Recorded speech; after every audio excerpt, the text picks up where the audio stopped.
is something nobody ever warned you about when you're building a business.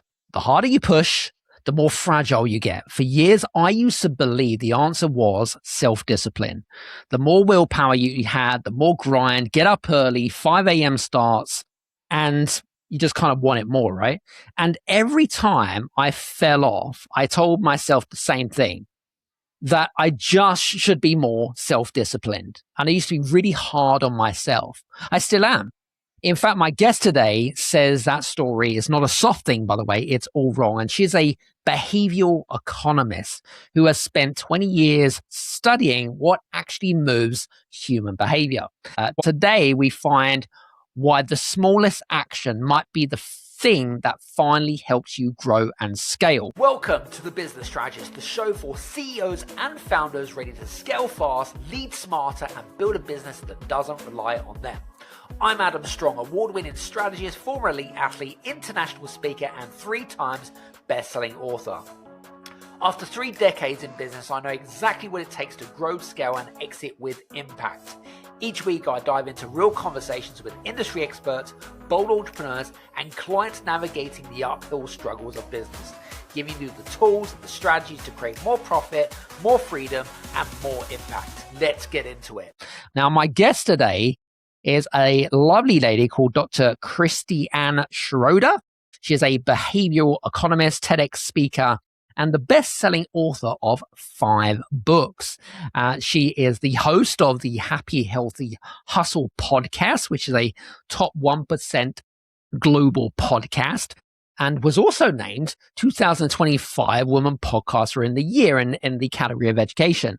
Now, her whole specialism is all about how founders and entrepreneurs, if you like, that are kind of on the verge of like burning themselves down to the ground, but she has created a framework that helps you to really move the needle. So without further ado, Christiane, welcome to the show.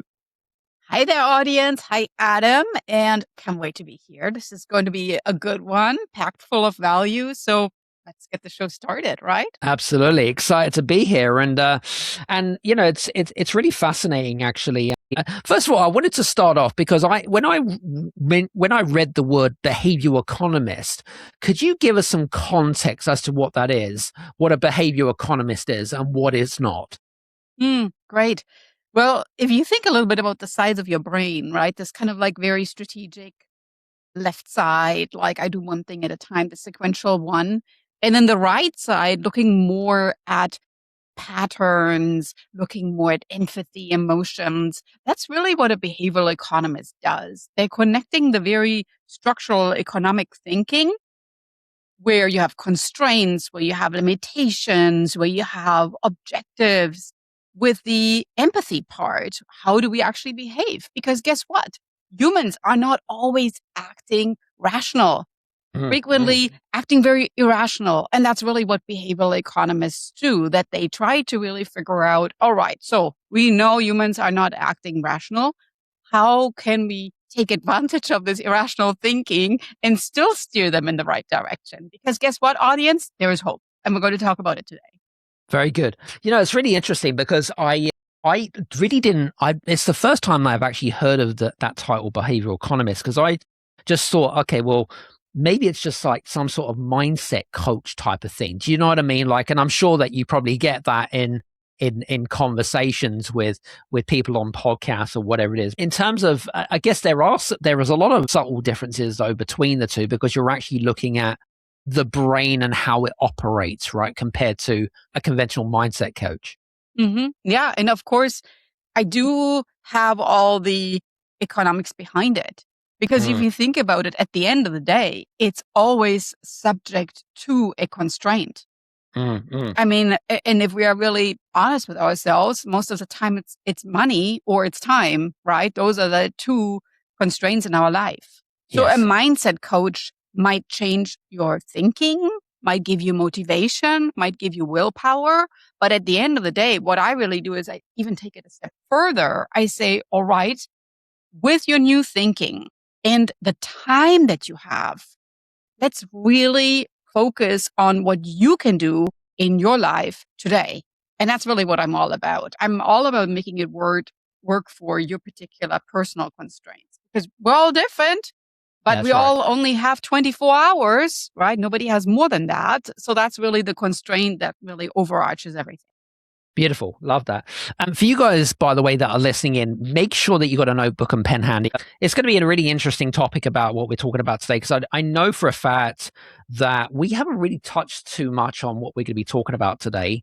So first of all, make sure you got a notebook and pen handy, but also I want you to take notes. We're going to be doing, as you guys know, if you're a regular listener, of course, we do coaching towards the end, which we're going to which Christiane's going to go through her step system with me, which I'm really excited about.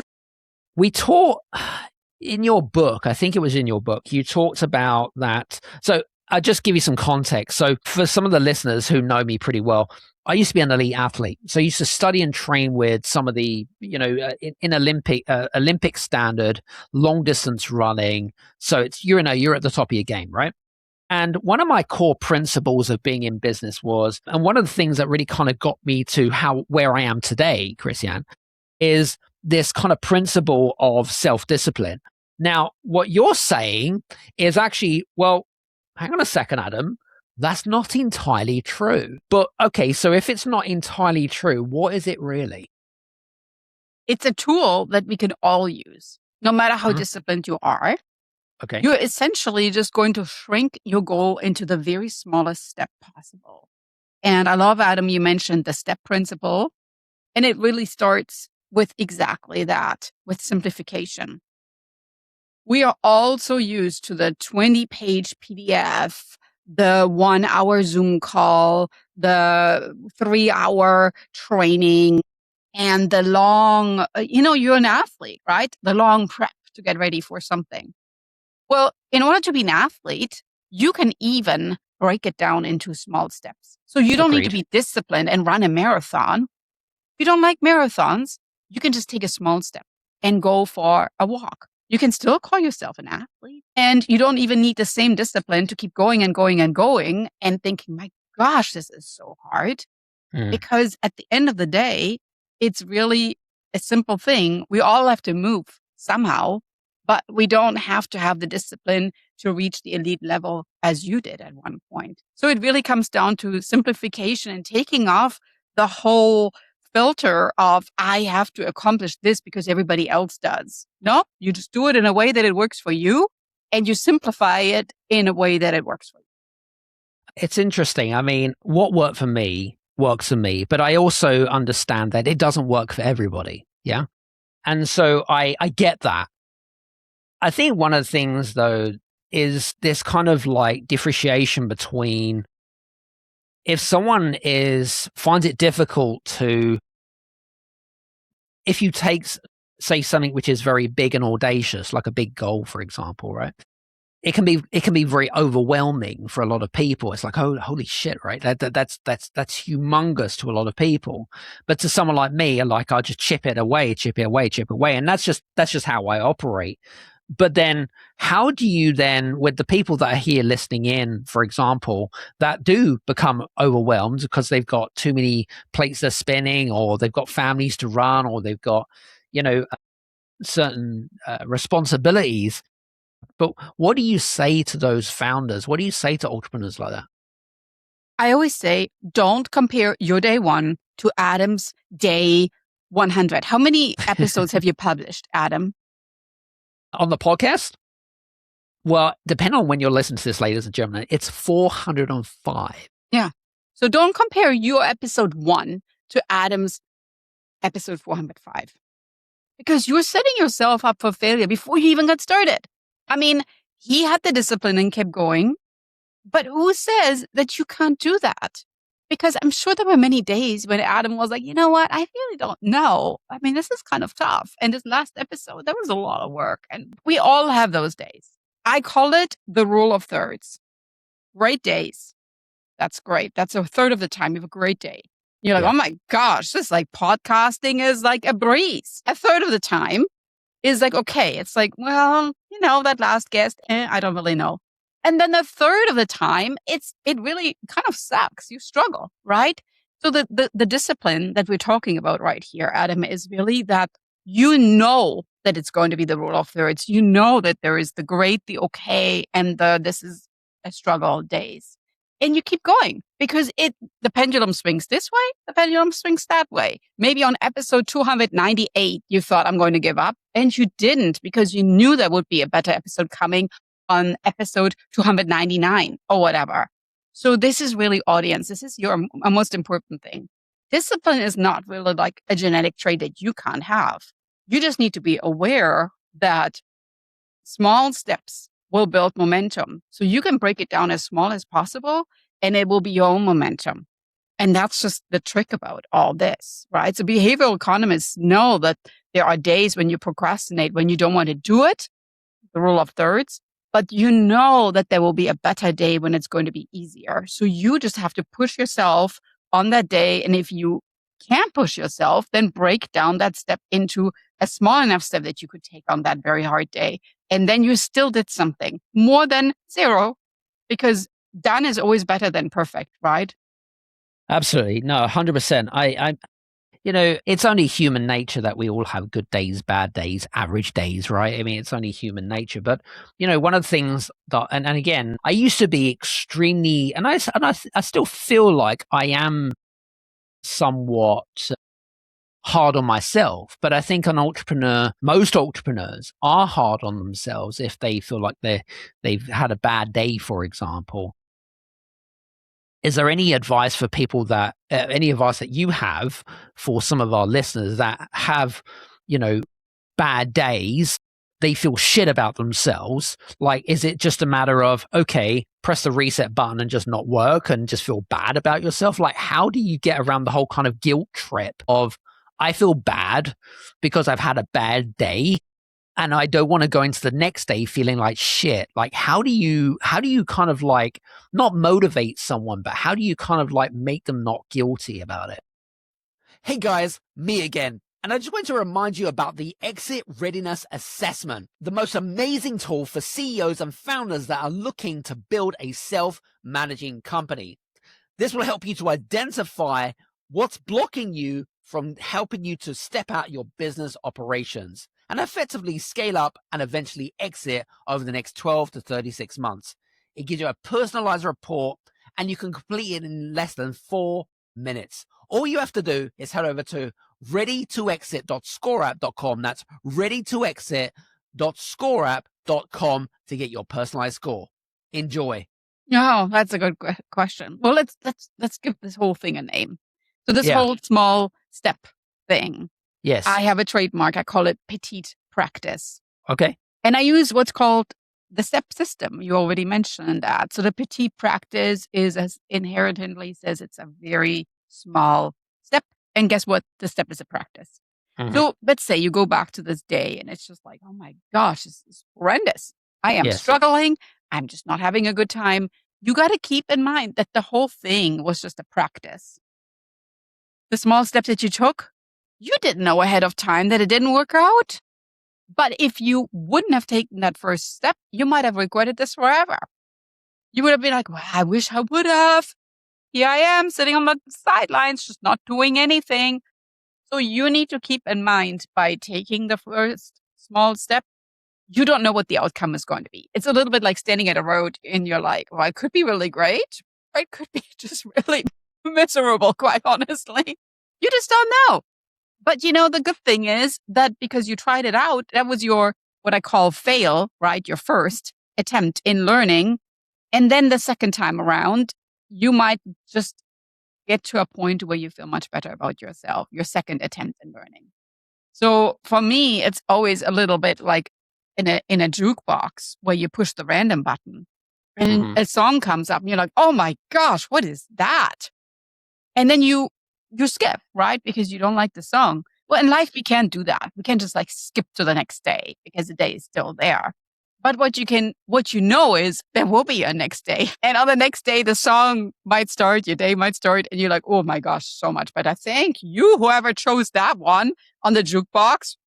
We are moving and we are grooving. That's how you have to look at it. Some songs suck, some days suck, and it's going to be another one. You're just going to be like random.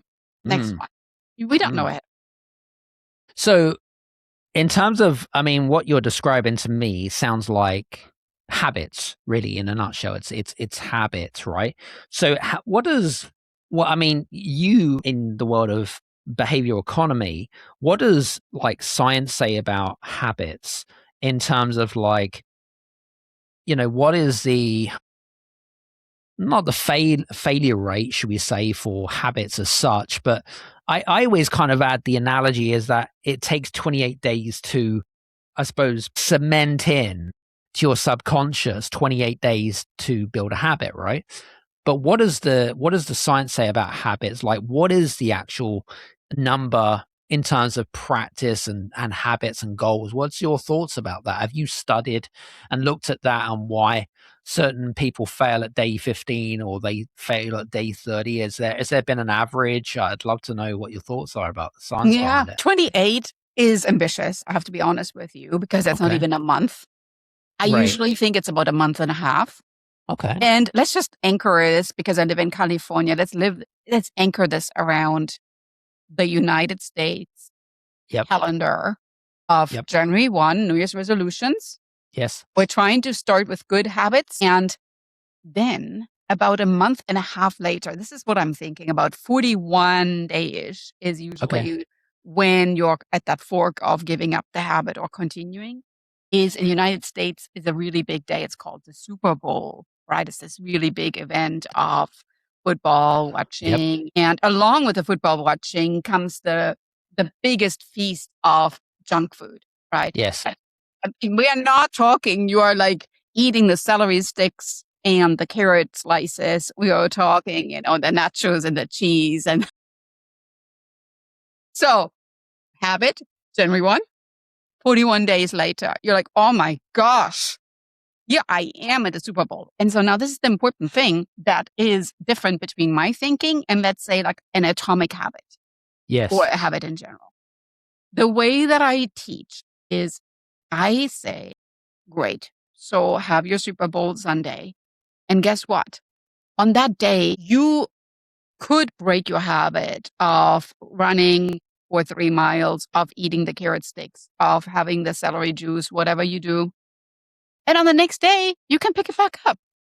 Just because you break a habit doesn't mean you can pick it back up, right? It's a little bit like you have your day and on the next day you pick it up. So this is the difference in building a habit that you will actually sustain for life, what I call a small step, versus a habit that you beat yourself up about because you broke it. And the word streak, right? So I had this habit streak and now I broke the streak and I cannot, my gosh, I cannot do it again.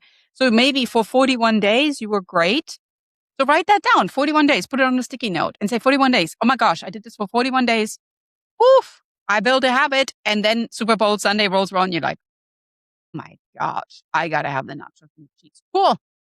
And then on the next day or 2 days later, however long it takes you, look at the 41 and you say, I did 41 days. Just pick it back up there. And that's okay. Nobody's going to beat you up about, there's no like habit police going around and it's like, well, you had 2 days in between that you skipped. It's all right. Just pick it back up. And that's the goal of a petite practice, that nobody really says you need to do it this way, you need to do it this way, because you praise the progress that you had done, right? So step really comes down to the simplification, the examining, the praising of the progress. And that is really the praising of the progress in this moment where you said, I already did this 41 days, I can do it. That makes complete sense. Okay, so 41 days. All right, fine. Whatever, it's a month and a half usually. Yeah, I get it. So in terms of like, and again, you obviously would have not just studied the premise behind.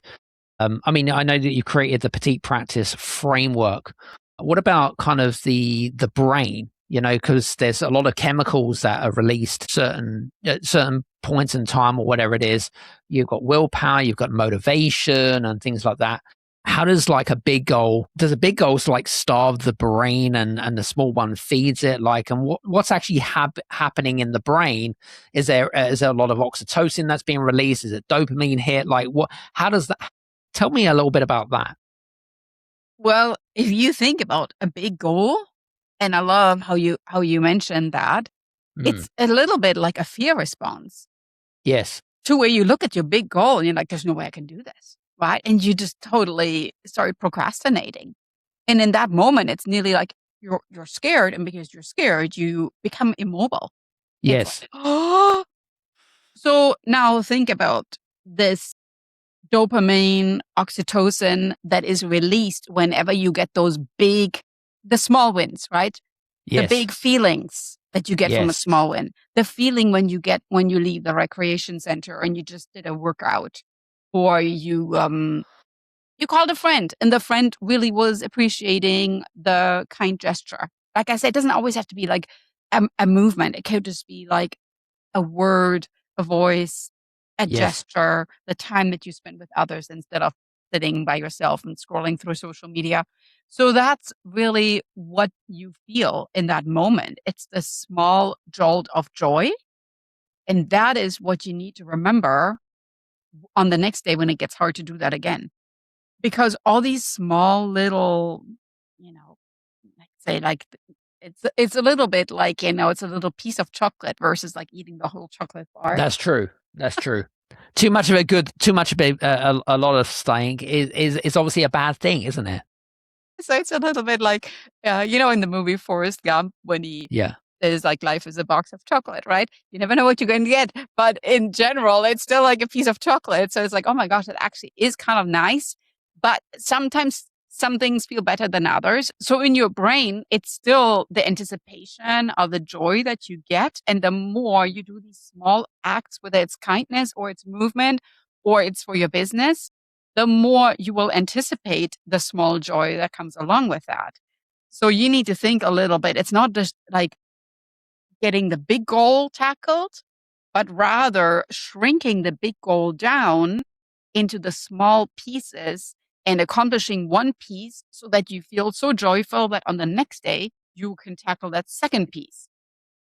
Okay, so I've got so I'm going to push back a little bit here, only because I'd love to. So one of the things that kind of, again, I talked a little bit about, I suppose, my background with regards to the athlete side of stuff, and there'll be listeners here that are always feeling like they're 3 steps behind, right? So you've been talking a lot about smaller steps. You've been talking about like breaking it down, which sounds really simple on paper. But when I think of taking smaller steps, when, say, some of our listeners have got revenue targets to hit, they've got salaries to pay for, they're working towards an exit, whatever that is, going tiny or making these really tiny steps isn't that like really kind of a nicer way to say go slow? Like if you have someone that's listening in today and they feel like they're 3 steps behind, how do you convince someone that actually your methodology, your framework, and what we're talking about actually makes a lot of sense? Beautiful question. I actually want to use that word slow that you just mentioned. Sure. And I'm going to say slow is always going to beat fast. And the way that I want to anchor this is imagine you are basically just hustling along, which is a word I kind of look at it in 2 ways. But let's just say you were just like pushing revenue goals. And in an ideal world, everything that you would do would actually move the needle in your revenue goal. But also, when you move really fast, there will be mistakes that you do. There will be learnings that you miss. There will be opportunities that you don't see because you're moving so fast. If you are slow and you're examining your progress, you're pausing and you're thinking, hold on, this really worked well. I'm going to do more of that. And this didn't work well. So you kind of like pause and reflect. And it's tempting to say, I'm not going to pause. I don't have the time for this. Listen to this. You pause and you reflect and you think, hold on, this way that I did this worked really well. I'm going to do it in the future just like that. And in the long run, you are actually going to win because you used your learnings to modify the path going towards your goal instead of just like randomly throwing out strategies that are really, just like shotgun approach. It's like, well, I don't know. I don't have the time to look at the data. I'm just going to keep going. I mean, that is like the worst thing in the world because you're going to waste resources, you're going to waste energy. And even though you're going fast, you're wasting a lot of precious learning. I always think growth really happens very deliberately, but also with intention. Mm. And if you're moving too fast, you're not showing the intention behind it. You're basically just like, like without a GPS. It's a bit like I have this analogy of like I used to again in my belief system, should we say, is that I always thought that speed was success, but then to a certain point, there's an element of truth, but there's also a contradiction of what I've just said, because what you're saying is actually patience is the new game, but then there is times where you push down on the accelerator, for example, but then there are times where we need to take our foot off the accelerator to then reflect, take inventory, be self-aware, and kind of what's the word I was looking for? I suppose make note of all the small wins. Yeah. I call it the weekly wins. Yeah. Love it. And let me give Love you it. an example from being an athlete, right? Yes. So let's just say you have this big audacious goal. Oh my gosh, I'm going to run a marathon next month, right? So I'm giving myself 4 weeks. And let's just say you are in decent shape. I mean, you're not out of shape, you're in decent shape. And you're like, oh, I can do this. But there comes this point where maybe your hamstrings are really going to hurt and you get up every day and you're just like so sore. And I'm a fitness instructor. So I see these people in my classes coming to my workout classes that are so sore they can barely move. And what am I telling them? I tell them you need to pause. You're seriously injuring your body. Your body is sore. It's signaling to you that there are micro tears right now in your muscle fiber that need healing. And if you keep pushing, you're going to tear something. You might get injured for life because over time, those micro tears, they are actually, they're not healing. They might get scarred. And they will not just like miraculously go away. It is like a sign, like a rubber band that you keep stretching out too much. You have to actually give it some time to get back together. And as hard as it sounds, pausing is sometimes the best thing. So now if you have that 4-week goal and in week 3, you realize, oh my gosh, this is not going to happen. I always say, who put this goal on you, whether that was yourself or somebody else, it's not bad to say, I'm going to change my goal. You can undo your goal. There's no harm in that. In fact, it's sometimes the smartest thing to do. Like if you had that goal of the marathon, just say, oh, the next one will be there because there are the marathons right there. It's okay. Makes sense. You can undo your goal. Like, hey, high five to you for being honest with yourself and pausing and reflecting on what's actually working, right?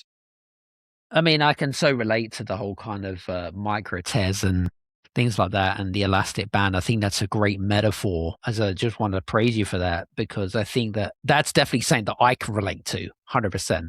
Yeah. So that's very good. I want to talk about something which, again, I think is going to correlate to some of our listeners, which is this, what I call the silent burnout. Now, the dangerous kind is not the person who collapses. It's the one that looks, they're on a mission, right? They're on a train ride.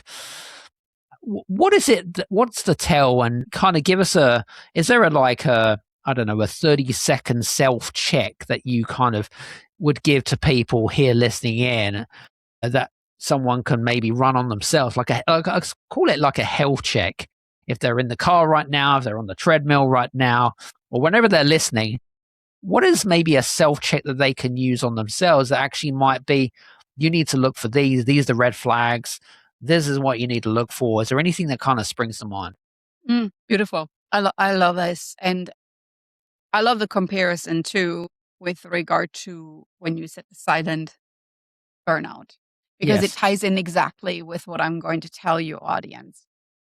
If you have trouble sitting in silence for 5 minutes and you are so addicted to looking at your phone or your computer or whatever electronic device you have in your hand during the day that even 5 minutes will seem like a lifetime and eternity, I would say if you have a serious problem, because we don't allow that ourselves to just sit in silence and just actually not really do anything, right? You don't look at a TV. You don't look at any electronic device. You could just look at nature. I guess what? You can even like close your eyes, right? I mean, it's not always necessary to look or read or something. In fact, I think when our mind wanders, and let me just give you the best example. My best ideas always happen away from the desk. I take a shower. I'm on a walk. I'm in the kitchen organizing spices. I love organizing spices, but just the German in me. I'm like, oh, they're not alphabetical. So you do something, and all of a sudden it's like, whoa. So one time I was organizing the spices, and all of a sudden I thought, oh my gosh, it's the most brilliant thing ever. I was always struggling in describing to people how to think about your superpower, about inherent strength that you have, like a behavior that you do that nobody else does the way that you do. And I thought it's just like spices. Like you can take spices together, but the way that you blend them is always a little different. So that would have never happened if I just would have looked at the computer. So if you notice that you cannot step away from your work, that you cannot even take 5 minutes away from an electronic device, or this is a really important thing, people, that you cannot have a conversation with somebody and you really listen on what they say, you really focus with intention without constantly interrupting them or without, letting your mind wander, really focus on everything what they say. This is like silent burnout, where you feel like you're like such a rat race in that little wheel thing, right? That is an important sign right there, to where you're just feeling like you're on all the time. You gotta unplug. Not just your electronics, but literally your body. You have to unplug. It's important, right? Yeah. No, I totally get it. And I know that some of the people here, I know that some of them, they have built a business that completely relies on them. And they are the engine room. They're calling all the shots. They are the decision maker. So to them, burnout is not like a wellness problem as such. It's more of a kind of what I call a business risk, if you get what I mean. But if the founder goes down, then the whole thing collapses like a stack of cards, right? Are we often too quick to treat this as self-care when it actually, when it is actually really the kind of the biggest single point of failure to a company effectively? When clients come to you and they're on that kind of verge of burnout, like what do you actually say to people that are on the verge of burnout? You can see it, they can't see it. They know that maybe there are some signs that the body are sort of saying, okay, I can't continue to operate like this. How do you convince someone like that says, you know what, you are right, but I'm going to continue to, I feel like I have no choice. I feel like I need to continue to do what I do. They know, and they're convinced by your words that actually what you're saying to me is completely true. But how can I get myself out of this cycle? Are there any thoughts there? Well, what helped me, right? I mean, like, obviously, I'm a recovering perfectionist myself. Love it. So I have to be totally honest with you. Yes. The moment that helped me, an audience, this is really, really important. Yes. It's a visual thing. I think stories, metaphors, and analogies is really how I coach. And I think if you look at pictures, it sometimes triggers something in the mind that all words cannot get to. So here's a visual for you. Go to your phone. I will actually give you permission this time. And you're going to scroll through some pictures when you're maybe on vacation, spending time with your family. And all of a sudden, you notice that the way that you look today, when you look at yourself in the mirror, is just so different from when you're on vacation. So that happened to me the other day. I was scrolling through my phone and I actually didn't even recognize me in some of the pictures. I was like, who's that? Oh my gosh, it's me. Woo! And then I thought, my gosh, I need to take some time off. I mean, Christiana, you're just seriously, you look so tired in some of those pictures compared to like the other ones. You are on the Hogwarts Express to burn out, like whoop. And I was like, wow, this is like the visual that I did not see coming, because you look at yourself every day in the mirror and it's just kind of a silent burn. It just kind of like eats away at you. And all of a sudden you're like, wow, like 3 months ago, I looked totally different. So you need to think a little bit that that's how you look from the outside, but we don't even know what's happening in the inside. Yeah. The fact that you can't sleep at night, the constant thoughts that flutter around, right? The competing, I should do this, I should do that, and I didn't do this and I failed with that. And that's not healthy either. So we only see the health happening on the outside, but we don't even know, like, is your neck tense, your gut maybe all messed up. So that is what I think is important, that you sometimes do like this outside check picture, and then you do like a little check yourself, like nearly, kind of like, okay, how does it feel in my head? What's Yes. happening in my core section?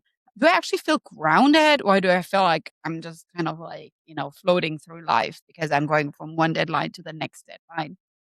And and there's another movie that I want to connect with you right now, audience. This is Pretty Woman scene where Yeah, Richard Richard Gere. Gere Hmm. is in the park, and he is this successful business person, and he takes off his shoes in Central Park and he just walks on the grass during his lunch break and really connects with the earth and with the grass. And all of a sudden, just takes like this moment of like, I got to ground myself because I'm not even seeing life passing by because I'm hustling and I'm getting burned out. So, audience, this is like a quick connection to you. Like, you have to make sure you're not losing yourself over the business, because it happens fast and it happens in the way that you might not even know. Love that. As a really good example, actually. I haven't seen that movie for years. I think didn't you could- watch it right now. I think it was an 80s movie. I was born in the 80s, by the way. Yeah. And then, of course, keep in mind that a lot of things, and I love that you said is like this self-care hoobie doobie, Yes. are like totally inexpensive, which is why I'm mentioning the scene right now. Everybody can go outside and take their shoes off. You don't need to book like a $300 massage or go and take a vacation or anything like that. It's not like this whole hoobie doobie. Self-care is really valuing your self-worth, how you show up for yourself. And that's more important than anything else, right? It's not about looking good for the outside world. It's more like, you know, are you really connecting with yourself and bringing out the very best in yourself? Because when you get burned out, it's just that you're slowly burning down the very best of yourself. And that is so precious and so unfortunate. I agree. One thing, we're going to move into the coaching very shortly, but there's a final question that kind of came to my mind, and I wanted to kind of save the best for last, but I know that, including myself, a lot of the listeners here are what I call high achievers, right? They're at the top of their food chain, if you want to call it that, right? And I suppose self-worth is like, I used to believe that my self-worth was welded to my daily grind. Okay. Slowing down doesn't feel like a health thing. It feels like I'm just losing. Okay. So how do I kind of how can I get myself out, or how can I convince myself and change that belief system about myself? Because it's so ingrained to my identity as an individual, but also as some of the listeners here as well. It kind of, to me, it feels like weakness more than anything else. And again, it's not like not everyone is going to feel the same thing, but I do know that being a high achiever, there are moments of, I do believe that if I'm not working or grinding or whatever it is, then I'm not worthy. I don't feel like I deserve this. Is there any, I suppose, advice that you would have for a high achiever that is really trying to wrestle with this ideology of, you know what you're saying to me is, yes, I get it. Slowing down is important. But then in terms of, because we're all individuals, we're all different, how can I then reprogram my subconscious to say that, do you know what? Okay, you've convinced me. I'm going to go away and do this exercise or this practice. Any thoughts? Yeah, and it's actually tying in with a little exercise that I Yes. frequently do with my clients. Perfect. I call it the tombstone exercise. And now you're Uh-huh. like, oh my gosh, like the Love it. United States appreciates Halloween, and we're getting into that season here soon. Sure. So think tombstone. What would somebody put on a tombstone aside from your name and, you know, the years and all that stuff? Like that's the usual. So like we get the basic menu, Yeah. but what else would they write on there? Well, you And if probably you put seriously can't come up with anything, you have a serious problem. What would people say about you if not in the room? And the problem is that if you right now sit there and you're like, well, I don't know what they would say about it, but I would love that they say that about me. You need to connect the dots between what you would love for them to say and what you think they say right now. Because if right now they say, I don't actually know because he's always working, I actually don't know that I really actually know very much about that person because always seems so busy and not really ability to really connect and really get to know him. That's bad. So that makes the tombstone look really empty. Do you want to fill the tombstone, right? And the problem really that we are looking at here is that we think the work will go away. It's not. It's a little bit like in the United States, we have some restaurants where they constantly refill your cup. It's like the unlimited refills or yeah. the buffets, where you can go back and you constantly get like more food. It's like the all you can eat. The work will always be all you can eat. It's always going to be there. It's a problem if it actually goes away. So you need to know that, and you need to focus more on the vessel that will go away, which is yourself. And one really hard exercise, and I just told you the tombstone exercise, is put on your phone the number of days that an average adult would be still alive. So counting back. So let's just say in the United States, average life expectancy of a female, let's just say it's 82, 85. Yeah, sure. something like that. And then take the difference between how old you are today and that age, counting backwards. It's going to be mind blowing how few days you actually have left. You're like, oh my gosh, here I am, just like all day in my office. This is like it for me.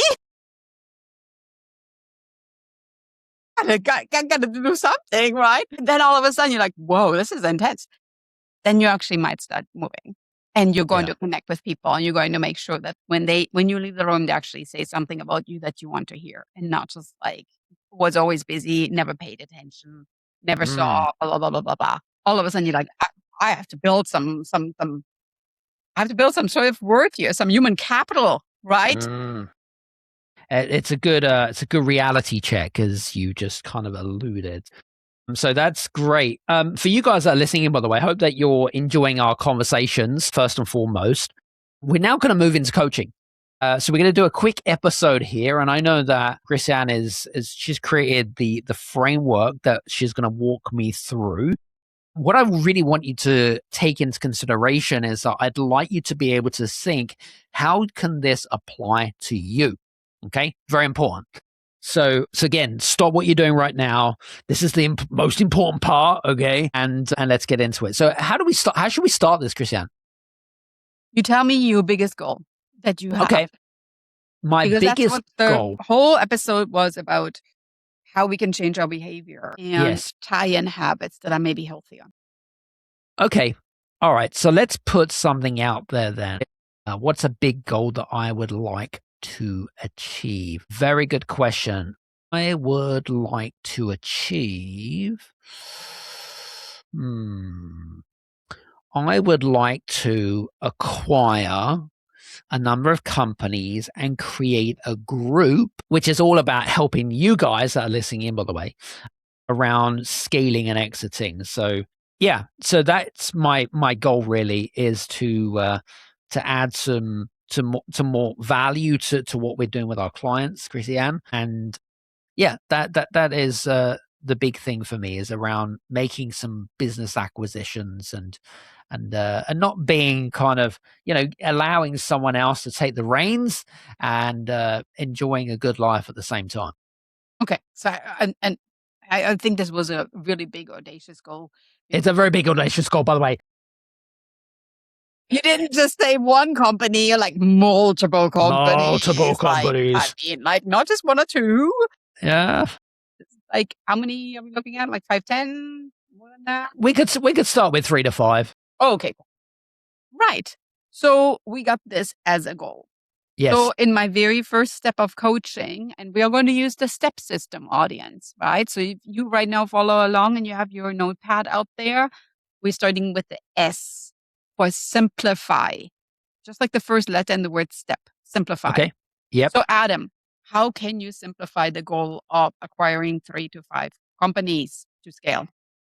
How can I simplify it? Well, I need to get very clear on what are those acquisitions look like, as in what's the I suppose checklist, if you want to call it that. So what am I specifically looking for? What is a good company? What is a bad company, type of thing. So that's kind of what I'm thinking of, is putting together like a checklist. So yeah.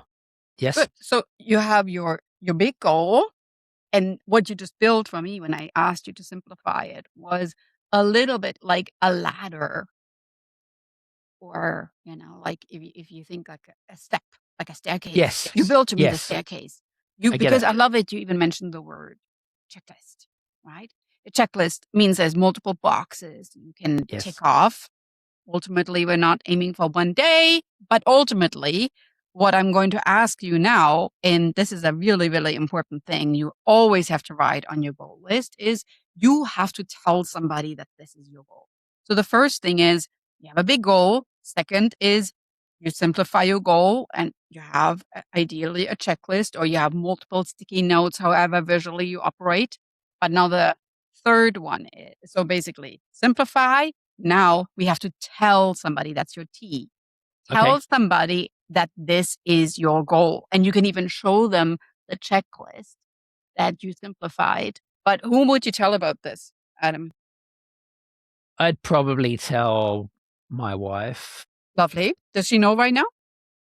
Yeah. She has these she knows about that. Who else would I tell? I'd probably tell.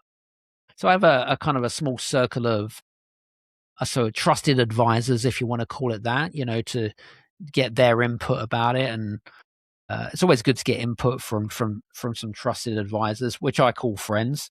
So I'd probably tell those 2 people first. Love it. Wife, Yeah. trusted advisors. So Yep. you simplified the goal. You have your checklist in hand. Shared it with wife, trusted advisors. So you simplified, you told somebody, so ST, and now you're like, oh my gosh, tell me the E, what's the E? All right, the E is going to be examining. Okay. So you're going to start chipping away at your checklist. And there might be some boxes that are easy to take off, and some boxes where like, whoa, that was absolutely not the right company to go after. And the E, examine, really is what works and what doesn't work. To be really honest with yourself, because some things will not work. It's not like you ever acquired 3 to 5 companies before in your life. At least I don't think so, right? And it's always different, right? It's in economics, we always say external circumstances always change. There's things out of your control. So right now, in step 3, examine means you need to evaluate what works and do more of what works. Yep. Love that. So you're pausing. And the pause means there's actually progress, because the progress comes from learning what worked. And to be honest with you, audience, it also comes from learning, how does it really feel to go towards this big goal of acquiring companies? Because at that moment, you could say, you know what? I looked into this, and this is not the right time, the right money, the right joy. It just isn't really what I actually thought it would be. And that's all right. You examined, you can pause, and you just put it on the back burner. It's So okay. the P stands for pause. Is that what you're saying? E stands for praise the progress. Praise the progress. Perfect. Yeah, perfect. Cool.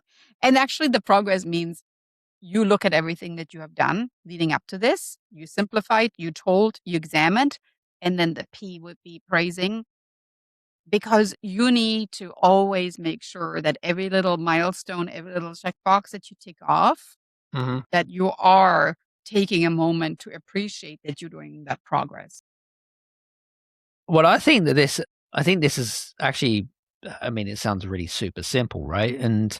But I think it's a great framework to use, especially for using big audacious goals. And for you guys that are listening, by the way, we've all got goals at the end of the day, right? Regardless, if you've plateaued in your business, it's probably because you need to go back and revisit your goals. And using a framework like Christiana's kind of kindly given us today, hopefully that will kind of give you the oomph, should we say, to, move things along a little bit faster. Because sometimes we just need to press that reset button and then give it a bit of a kickstart. So, but this is great, by the way. Thank you so much. I appreciate that, Christiane.